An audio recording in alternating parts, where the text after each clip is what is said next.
Maroc nee na condamné na supporters sénégalais yi nga xam ne dañ leen jàppoon ci final bi ñëpp xam nañ ne Maroc jëf ji mu jëf tegu ko ci justice tegu ko ci dara aw mer la rek wu ñu ameel sénégalais yi ndax sénégalais yi dañoo toj seeni kaas toj seeni complot weeji leen ci kanamu àdduna tas seen yaakaar de la manière la plus sportive.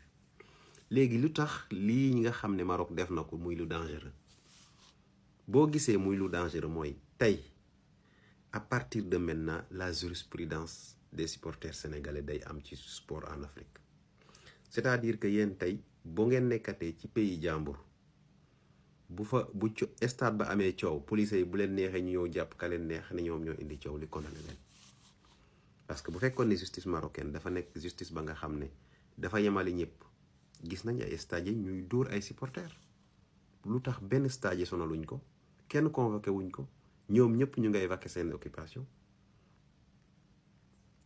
loolu day wane dañoo faar léegi ñoom foog nañ ne supporter Sénégal lañ condamné waaye seen bopp lañ condamné ndax tey ci àdduna fépp fu ñu demati bu fa coow amee bu neexee waa réew booba police yi dem jàpp ña leen neex yóbbu ne dañoo yàq suñu stade wala dañoo indi coow wala dañoo def li tëj leen pen bu leen neex comme ñoom niñ koy defee nii ak Sénégal moo tax ma wax ne ñoom dañoo condamné seen bopp bu yaakaar ne supporter sénégalais lañ condamné waaye seen bopp lañ condamné tey fépp fu ñu demati ci àdduna bu stade amee coow bu neexee waa réew mooma ñu jàpp ci ñoom ci lu leen neex nombre bu leen neex dugal leen kaso tëj leen penn bu leen neex Sénégal dafa tas seen yaakaar ndax dañoo foogoon ne coupe bi amul nu pexe di mën a amee bu coupe bi du des Maroc FIFA dig leen ko CAF dig leen ko Sénégalais yi ñëw boole fit ngor jom xeex sportivement bu duma leen seen biir terrain jaay leen affaire boy town dox ci seen maayen yi sama gars yi tiit penalty sax am nañ ko mënu ñëw dugal donc loolu mu nekk la nga xam ne dafa nekk benn naqar bu leen des fii mënuñu ko fàtte bu bañi dee te lépp lu ñu mën a lii genre représailles la d'ailleurs c'est-à-dire ñoom dañuy fayu mais maa ngi wax supporters yi nekk foofu ñu ànd ak seen dignité waaw fit ngor ak jom rek loolu mooy Sénégal te nañ ko wane ba mu jeex. J'ai vu des créateurs de contenu marocains se réjouir de la décision de leur justice de condamner nos supporters. C'est un enlèvement plus une condamnation. Maintenant, je vais leur dire une chose. Vous êtes tellement inconscients. Vous êtes tellement inconscients. Vous vous êtes mis une balle sur le pied. Pouf! Et je vous assure, vous allez pleurer pour cette décision devant le monde entier. Et là, le monde entier vous observe et fera comme vous. Oui, vous venez à Dakar. Vous jetez un sachet d'eau. Vous êtes condamné. Vous allez à Alger. Vous jetez un sachet d'eau sur le terrain. Vous êtes condamné. En Égypte, au Burkina.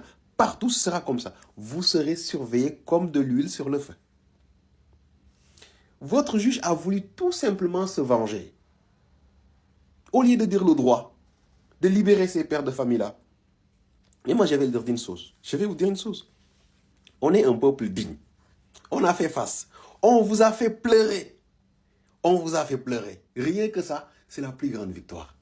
C'est la plus grande victoire.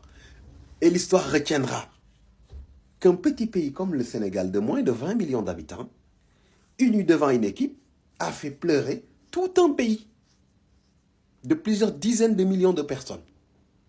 Et je vous assure, vous avez joué avec l'avenir de vos supporters sur le continent. Le juge qui a fait ça là, vous lui en voudrez de toute votre vie. Même plus que Brahim Diaz. Parce que Brahim Diaz, il a raté le penalty, c'est fini. Pape Gueye a marqué son but. Voilà. Si vous êtes condamné, si vous êtes aujourd'hui déçu par le résultat de votre organisation, le résultat final, ce n'est pas de la faute aux supporters. C'est de la faute à votre Brahim Diaz et de l'absence de mental de vos joueurs qui se laissent sortir du match comme ça. Oui, on a joué dans votre mental. Oui, on vous a marché dessus mentalement. Et ça a payé. Vous avez craqué. Et maintenant, vous refusez derrière la justice pour essayer de vous venger. C'est peine perdue. Ces jeunes-là vont rester dignes. Ils vont nous revenir. Et on ne va pas les abandonner. Tous les jours, on va se rappeler jusqu'à ce qu'ils nous reviennent. Et il y aura un suivi après leur retour. Vous n'aurez pas ce que vous voulez. Vous ne l'aurez pas. Mais sachez que vous vous êtes condamnés tout seul sur tout le continent africain. Et j'attends tellement les matchs qui vont arriver pour voir. Vous allez regretter vos décisions.